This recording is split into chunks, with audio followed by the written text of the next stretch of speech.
Hello and welcome to NASA's Kennedy Space Center in Florida for our pre-launch news conference for CRS-18. This is SpaceX's 18th commercial resupply services mission to the International Space Station for NASA. I'm Marie Lewis with NASA Public Affairs, and we have some special guests here to help us break down this mission. To my left is Bill Spetch, Deputy Manager for the International Space Station Transportation Integration Office. Jessica Jensen, Director of Dragon Mission Management at SpaceX. Pete Hasbrook, Office Manager for the International Space Station Program Science Office. And Will Ulrich, Launch Weather Officer with the U.S. Air Force's 45th Space Wing. Now, we will take your questions in just a few minutes, but we would like to begin with some remarks from our guests, and we will begin with Bill. Thank you, Marie. So good morning. We're looking forward to another great launch today, hoping the weather holds as we'll talk about as we go. Of course, historically today, 50 years ago, we were about 2 hours away from completing Kennedy's challenge to us of returning the crew safely to the Earth after they had landed on the moon. At this point in time, Neil, Buzz, and Michael were in the Columbia Command Module heading towards a safe splashdown in the Pacific Ocean. So that was about 2 hours or so from now.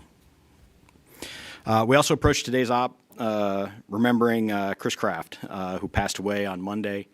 As many of you know, he was really the founder of Mission Control and kind of laid the groundwork for how we operate in space today. ISS is in good shape and ready for Dragon to visit again. I say again because this is the third time this Dragon will actually be coming to the ISS. It previously flew on the SpaceX CRS-6 and CRS-13 missions. So we're looking forward to getting Dragon up here for the third time. With the successful launch that we had on Saturday, the ISS is back up to 6 crew members. We've got with Andrew, Luca, and Alexander joining Christina, Nick, and Alexei, who have been on board since March. For capture ops on Friday, assuming we launch today, Nick will be the prime for capture with Christina backing him up, and then Andrew monitoring the telemetry during the approach. We've got about 5,000 pounds of science, critical spares, food, and other items on this flight. Also including externally the International Docking Adapter number 3. We're really looking forward to getting this on there. It's an important piece of hardware for the future of ISS, as it sets the stage for how we are going to operate with commercial crew vehicles and our partners in the future. It will be installed on the zenith side, or the top side of the Node 2 module, and will ultimately allow for 2 docked vehicles at the same time, which is important for us to be able to transition as we rotate crews through the vehicle. We want to have them time to hand over directly face-to-face, and so having those 2 docking ports is very important, as well as enabling cargo in the future for docked cargo vehicles. We're looking at probably about a mid-August timeframe for doing the install. That'll be a combination of robotics from ground control as well as on board and EVA to make the final connections. So we'll do a spacewalk probably in the mid-August timeframe, although that timing the exact timing of that will still be determined. And once we get that up there and ready to go, we're looking forward to docking more and more vehicles to the ISS. That's all I had. All right, thank you, Bill. Jessica? Okay. And I think we have some slides. So SpaceX is targeting an instantaneous launch window of Falcon 9 later this evening at 6:24 p.m. Eastern Time from Space Launch Complex 40. This is Dragon's 18th cargo resupply mission to the space station.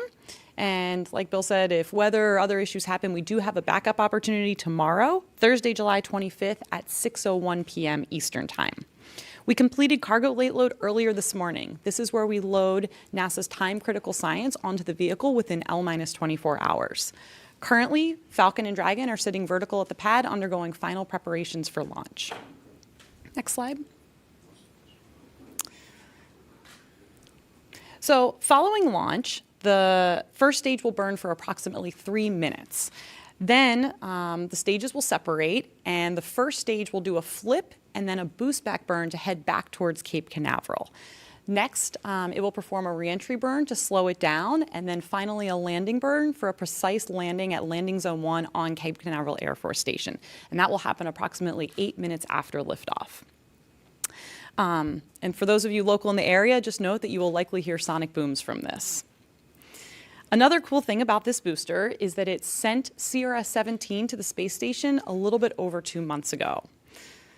Overall, this is going to be SpaceX's 44th recovery of an orbital class booster, the 24th reflight of a booster, as well as the 7th mission reflying a Dragon. And I definitely want to thank NASA for all their support in these reuse efforts. Next slide. So as you can see in this photo, SpaceX, the Dragon is sporting 2 ISS badges. These support the 2 previous times that we went to the space station. So like Bill mentioned, that was the top one is from CRS-6 and the lower one is from CRS-13. This will be the first time we are flying a Dragon for the 3rd time. Also, on the right-hand side, you will see the Apollo logo. This is for the 50th anniversary logo. And again, you know, we are still inspired by the Apollo 11 missions and all the Apollo missions, and excited to continue to work with NASA as they continue to explore the universe. Next slide. After the 2nd stage engine completes its burn, Dragon will separate from Falcon 9 about 9.5 minutes into flight. Once Dragon begins its priming, then the solar arrays will deploy approximately 2.5 minutes after that. Then, on the morning of Friday, July 26th, at approximately 10 a.m. Eastern Time, Dragon will once again rendezvous and capture with the orbiting laboratory. Dragon will then be berthed to Node 2 Nadir. This is also known as the Harmony module, and Dragon will stay there for approximately 1 month before it comes home and splashes down in the Pacific Ocean. We are excited about carrying the international docking adapter to the space station on this mission. We carried the previous one on CRS-9, and like Bill said, this will be the 2nd one going up there. And we're excited this is going to be able to support all the commercial crew and future spaceflight missions going to the International Space Station.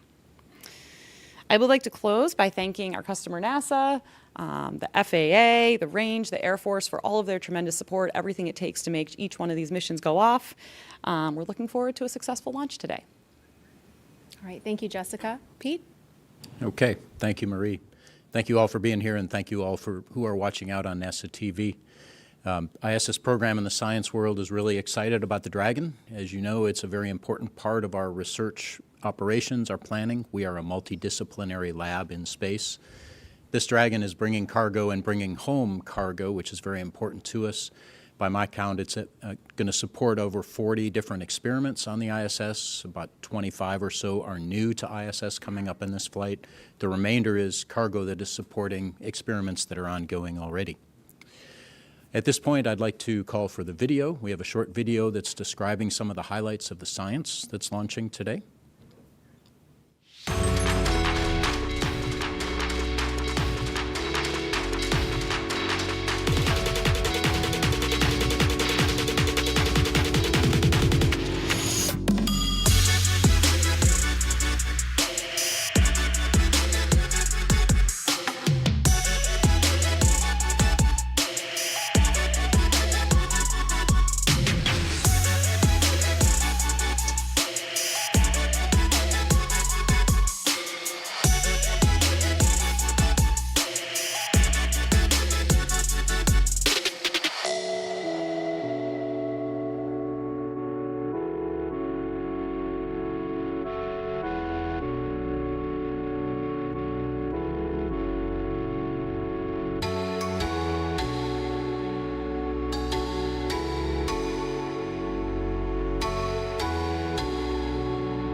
right, cool stuff. I hope you'll agree. We had speakers yesterday in the What's on Board briefing here. That was videoed as well, and it'll be out on NASA YouTube, I think later today. It's already out on the internal, the NASA version of the channel. We had speakers for most of these investigations here talking about the science themselves. It's always a great thing to hear them talk about it instead of those of us who are understanding it later. One of the items that was not on the video that you just saw, but was covered in the briefing yesterday, is the International Docking Adapter. That is really important to the space station. It's not really supporting research directly, but indirectly it is, because it allows us to continue our crew rotations and other missions that will be coming to the International Space Station, whether it's from American missions or our international partners.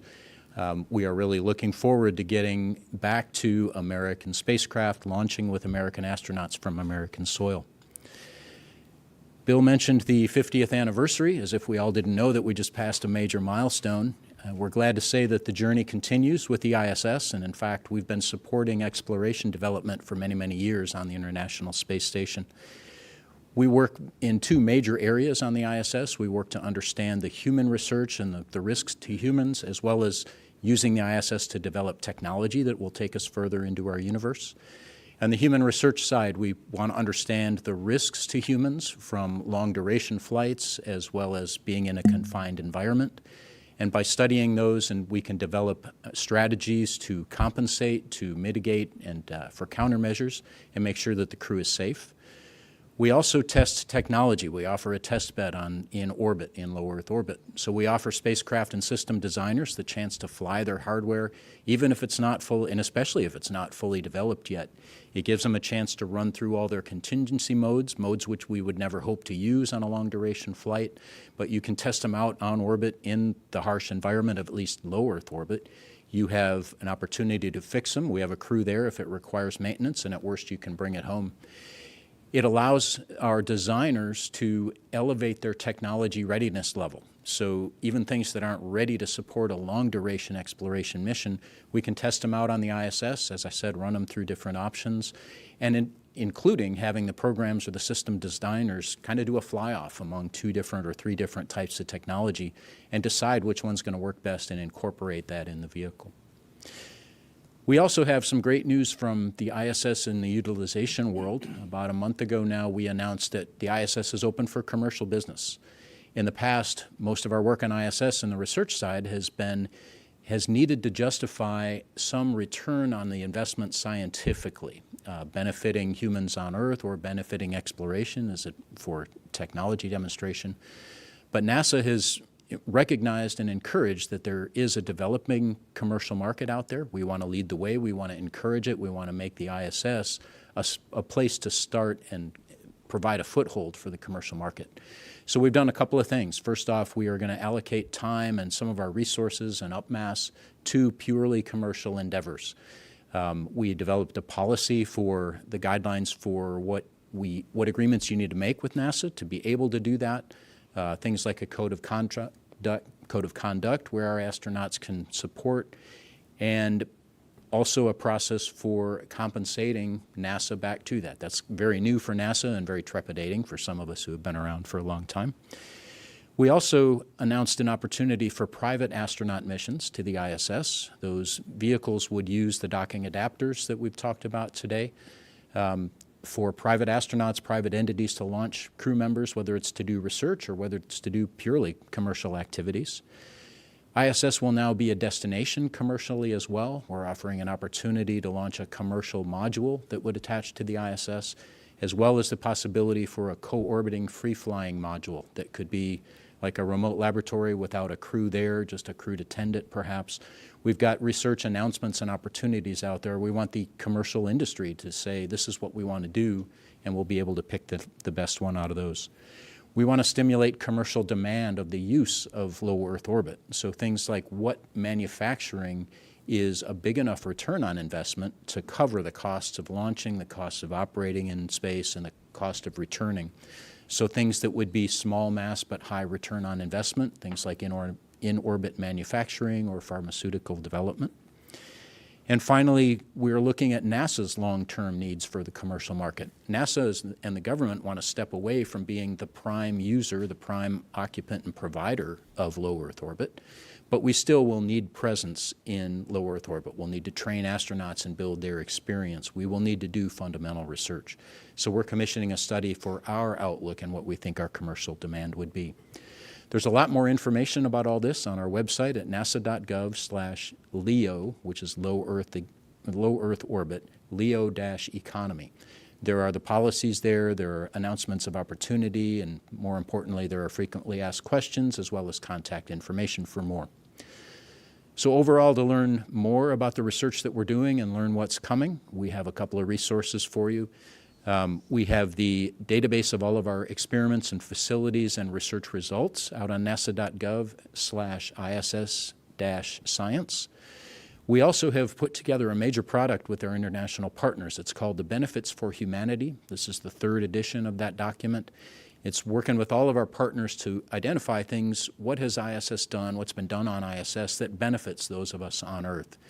And a couple new things in this version of the document, the 3rd edition, are looking at scientific valuation, not just at what individual experiments have brought back, but how have they affected science as a whole around the country, around our country and around the world, as well as taking a first shot at what are economic benefits from our investments in space. How has it affected an industry? How has it developed a commercial market? There's value in all these companies that are providing hardware and services. And finally, we have an app for that. We have the Space Station Research Explorer app, abbreviated SSRX. You can find it in both the Google Store and in the iOS Apple Store. It's kind of a condensed version of our database, talking about all the experiments and facilities. You'll find links to the research results. Very handy if you're traveling, as we do, to go look up what what was Pete talking about this in particular experiment. So we're glad to be here today. We're glad you're here. We're really looking forward to the SpaceX launch and the science that it brings us today. So thank you. All right. Thank you, Pete. And now finally, I know weather is a big question on everyone's mind, so we'll go now to today's launch weather officer, Will. Thank you. I wish I had some better news for everyone today, but we'll see if we can get some better weather right around the launch window at 6:30 this evening. A pretty unique weather pattern that we have in place right now. I notice plenty of humidity out there, but that's not atypical for this time of year. Any of you folks who are used to being in Central Florida in late July know that this is the time of year where it's very humid outside, and that's the main ingredient that we look for afternoon showers and thunderstorms. But another thing that we have to deal with is the direction of the steering flow, or where the winds in the atmosphere are going to steer those afternoon showers and thunderstorms, because almost every afternoon we get scattered afternoon showers and thunderstorms across the central part of the peninsula, but it is that steering flow that dictates where those showers and thunderstorms end up. And unfortunately today we have southwesterly steering flow, or winds that go from the southwest to the northeast, that will concentrate the majority of today's showers and thunderstorms near the spaceport. So if we take a look at infrared satellite imagery, first thing I want you to notice is that line of clouds that extends off the eastern United States coastline, extends across northern Florida and the northern Gulf of Mexico. It's actually associated with a cold front that has made it all the way to the northern Gulf Coast, which is very unique for late July. There have been there's some drier air extending into central and southern Georgia and even portions of the panhandle of Florida, but unfortunately that front is not going to make it into central Florida. In fact, it's going to be the main reason why we're so pessimistic about today's forecast, because that cold front is going to bring extra moisture into the atmosphere and that southwesterly steering flow that will likely trigger ample showers and thunderstorms across the central part of the peninsula, both today and unfortunately also tomorrow as well.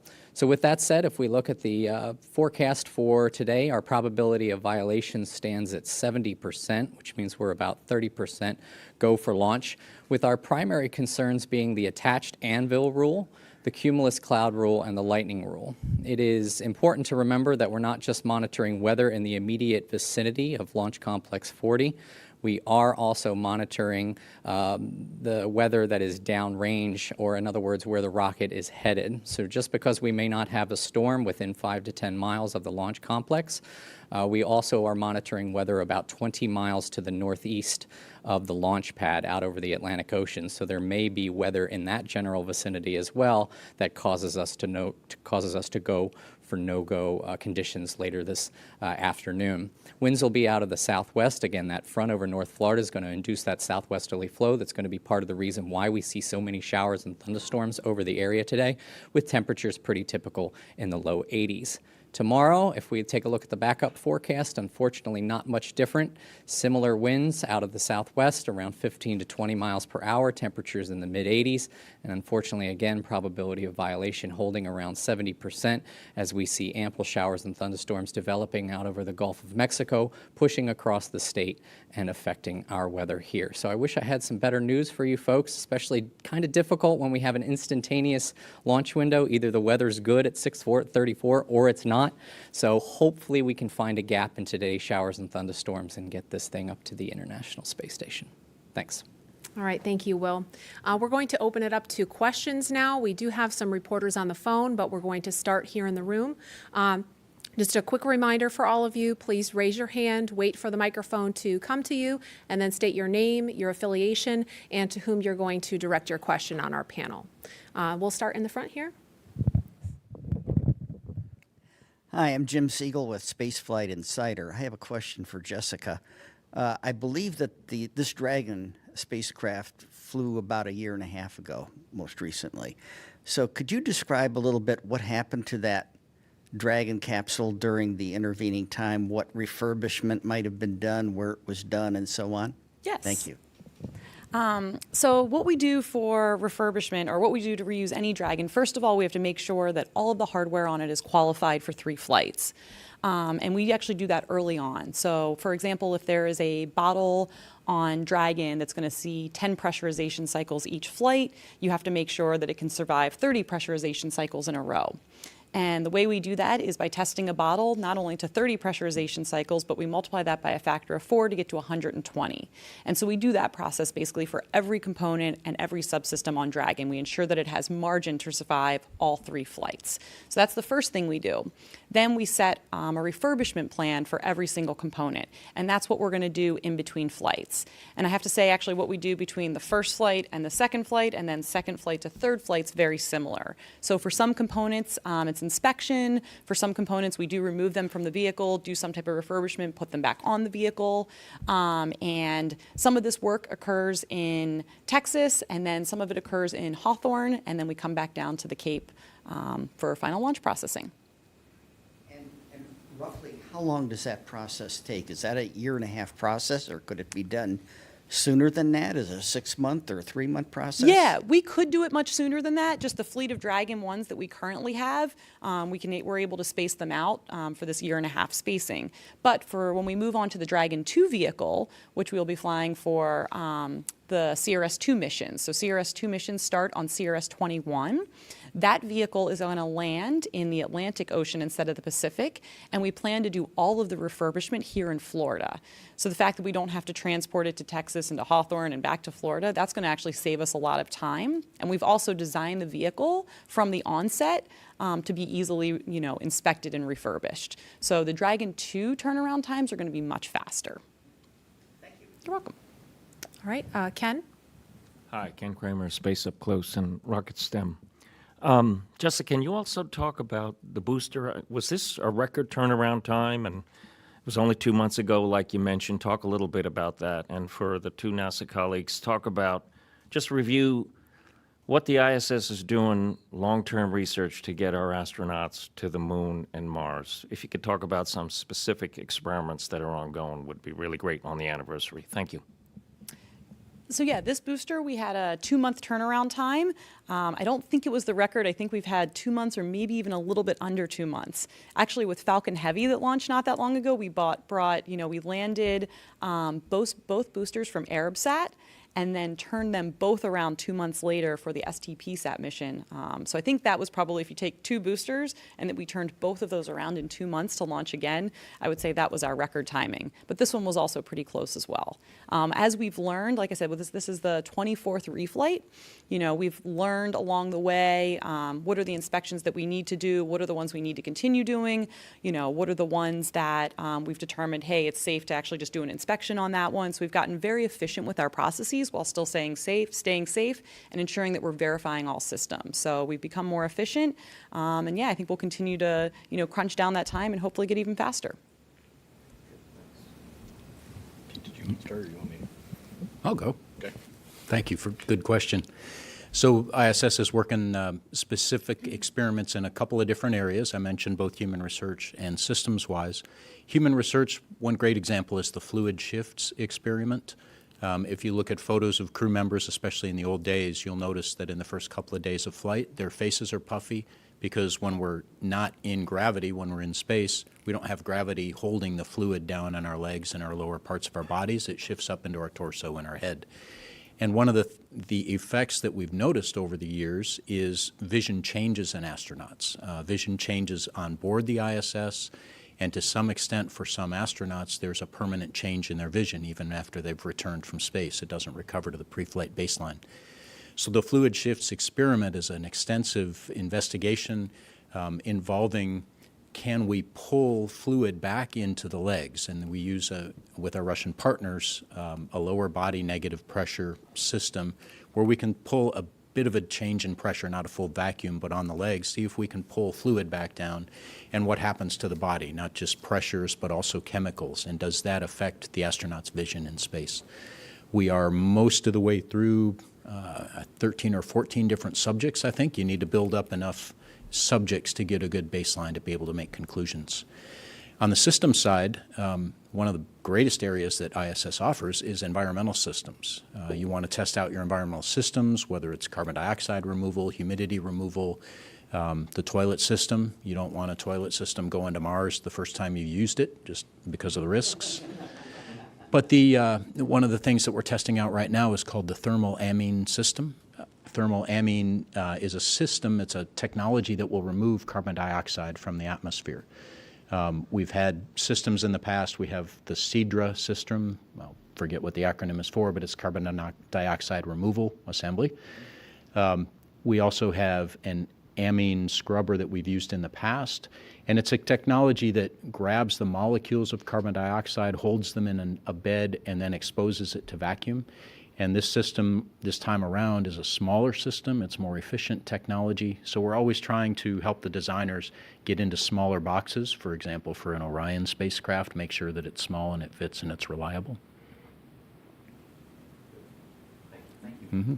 Did you want to add anything to that? I think Pete covered it really well. I mean, the idea of the carbon dioxide removal is a great example of it, but flushing out all of these systems, including the docking system that we're bringing up, right? We've used the International Docking Adapter once so far on the Demo 1 mission for commercial crew, but flushing out all the idiosyncrasies of docking with a new system in orbit, because this is the system that meets that international docking system standard that we're using.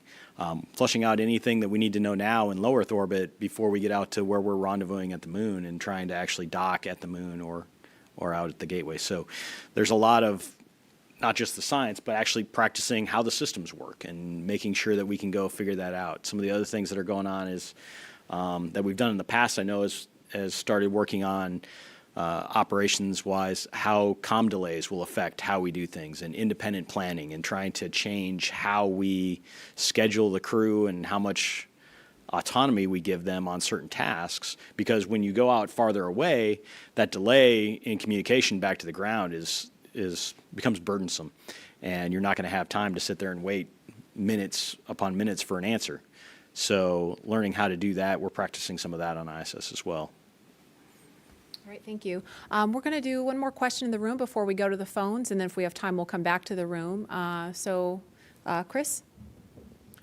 Chris Gebhardt with NASA Spaceflight. For Jessica, I know the CRS-17 Dragon, there was a cable that didn't pop off at launch. What was that cable, and did you have to do anything to Dragon or to the quick disconnects on the ground side to fix that? And I'm not sure if this is for Bill or Jessica, but what are our launch opportunities past Thursday if weather proves uncooperative? So on SpaceX 17, yes, it was a purge line that was left remaining on the vehicle after liftoff. We went through and did some investigative action to see, why it stayed on the vehicle. It was a non-metallic line, so no damage to anything during flight or during reentry. And yeah, we did learn, basically why did it stay attached to the vehicle, that there was some, small workmanship changes that could make it stay attached to the vehicle. So we fixed those for all the flights moving forward, so we should not have that problem this time. With regards to backup dates, Bill and I have actually been working together. So we have a couple factors here. One is Dragon phasing. Every day is not available just due to where the space station is in orbit with regards to launching out of Florida. And then there's also a progress departure and a progress launch. And so we're, taking all three of those factors into account, trying to find the next attempt. Currently, the next attempt could be as late as 8/1, but we're still working together to refine that date. So I just want to make sure I understand. So if not sorry. if not Thursday, Correct. then wait until early August. Possibly. Right. Okay. Right. Okay, and I apologize. We do have one more question in the room I want to take before we go to the phone. Third row back on the left side here. Thanks. Bill Horowitz, CBS, with a couple of weather-related questions. We all used to follow shuttle and new anvil rules and all of that sort of thing. What are the rules for a Falcon 9 on Lightning and anvils? Can you have detached anvils? I mean, what's the distance from the pad? Those kind of specific for rules. And then I have one more for Jessica. Sure. Yeah, the rules in effect have not changed. There are user criteria, which would be rules that Falcon gives us, like they don't want any precipitation to fall on the capsule X number of hours before the launch. But when it comes to range safety, we are evaluating 10 Lightning launch commit criteria, and the overall 10 rules have not changed since the shuttle day. So those are the rules that we are monitoring. We call them range requirements, in addition to user requirements as well. So for this particular launch, we're evaluating those 10 Lightning launch commitment criteria, including attached anvil, detached anvil, cumulus cloud rule, Lightning. So nothing in essence, in terms of the standoff distances, has changed. For Lightning, we're evaluating within a 10-mile radius of the circle, of the launch pad itself, and then also downrange within 10 miles of the flight path.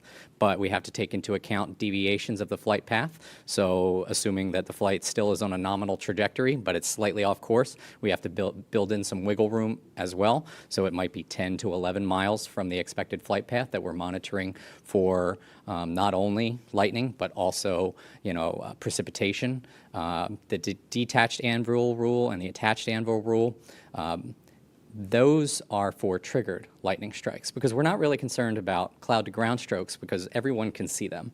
We see them and we know, okay, we are no-go for lightning at this time because we saw the lightning. It is those clouds that linger in the atmosphere that hold their charge that when you send a rocket through it, they could potentially trigger additional lightning strikes.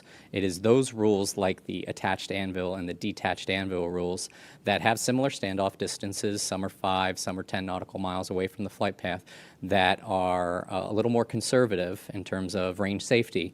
And those are the ones that we're monitoring for triggered lightning strikes. Those are a little bit more scary to us because it may look like the weather is clear. There may not have been a lightning strike in the past 30 to 45 minutes.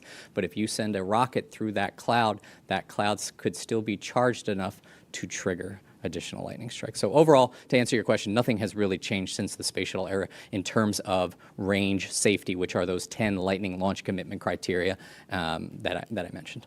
Thank you very much. And Jessica, everybody in this area loves to go out and watch you guys do hot fire tests and such. And it looked to us like you had one that you tried to do and you couldn't. And then a couple of days later, of course, you obviously did.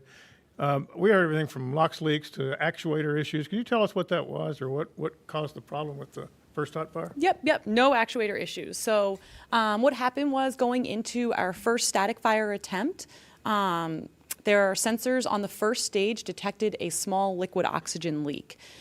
So when we detected that, we aborted out of that static fire attempt so that we could go in, inspect, repair, and then close out the vehicle. That wound up taking a couple days. Then we made sure the vehicle was safe to return to another static fire. So that's the static fire that then happened on Friday. That confirmed that the LOX leak was no longer present, and the vehicle was healthy for flight. Unfortunately, at that point, that was already Friday, so then it just took time to get Dragon installed. We didn't have a launch opportunity yesterday due to orbital mechanics, so we're here today. Yep. All right, we would like to go to the phone now. First, we have Irene Klotz from Aviation Week. Hi, thank you. I have two IDA questions and then a Dragon question. On the IDA, is there a cost for how much this replacement IDA-3 was, and will it take more than one EVA for installation? I apologize. I don't know the cost associated with the IDA, so we'd have to go look that one up for you. But there is one EVA for the install of the IDA. We've done some work to prep it as partials on some of the other EVAs that we've done leading up to this, but it's a single EVA to go install the IDA. Okay, thanks. And for Jessica, what do you anticipate the operational lifetime of a Dragon 1 to be? Will this be the last flight of this capsule? And once the Dragon 2 starts flying, do you intend to phase out the use of the Dragon 1s? Yep, so for Dragon 1, it is certified for 3 flights, and that's just the maximum we needed with the fleet that was already in existence. So CRS-19 and CRS-20 are both also going to be 3rd flights of the capsules. Then the Dragon 1 fleet is retired, and we switch over to the CRS-2 contract, where we then fly the Dragon 2 vehicle, which is a modified version of the commercial crew vehicle. That one we are going to certify up front to be qualified for 5 flights, but we'll just have to see how the manifest works out. But that's what we're aiming for at this point in time. Thank you. All right, Irene, did you have any more follow-ups before I move to the next person on the phone? No, I'm good. Thank you. Okay, thank you. The next reporter on the phone we have is Jeff Faust from Space News. Jeff? Good morning. Question for Bill or Jessica. Talking about the transition to CRS-2, when do you expect the first SpaceX CRS-2 mission to take place, and would that schedule be affected if they're still testing the Dragon 2 vehicle for commercial crew applications? Thanks. Want me to take it? Sure. So the first mission is CRS-21. It is currently scheduled for Q3 of next year. Yes, it is the Dragon 2 vehicle, but the Cargo Dragon 2 capsule does not have the Super Draco high flow abort system.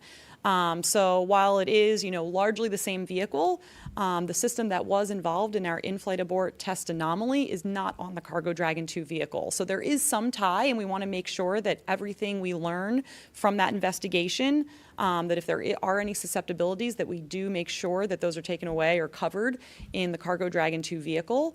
But as of this point in time, we do not anticipate that anomaly investigation to hold up Cargo Dragon 2. But we do, if there's anything we learned that was, we learned something that winds up being applicable to a different subsystem on the vehicle, we want to make sure to take that into account because safety and reliability is number one. That is always more important than schedule. But as of right now, they are not tied together. All right, Jeff, any follow-up from you? No, that's it. Thanks. Okay, thank you. I'd like to go back to the room now. Is there anyone I didn't get to in here? Yes, over here. Brendan Byrne with WMFE. This is for Jessica. Working on this first iteration of the Cargo Dragon, is there any surprises or anything that you've learned about reusability that you're applying to the second phase of the cargo missions?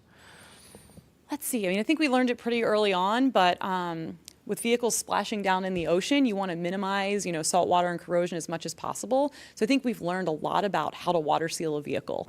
I think that's been the biggest lesson learned. So one is water sealing, and then the other one is accessibility. So making sure that you can access the areas that will need to be inspected and that you can do that quickly. So we learned, I think, all of that on Dragon 1 and then designed Dragon 2 from the onset to have better water sealing and, easy for access and refurbishment. And just to clarify, that the second phase will land in the Atlantic, is that what you said? Correct. Okay. All Dragon 2s will land in the Atlantic. All right, any more questions here in the room? Chris?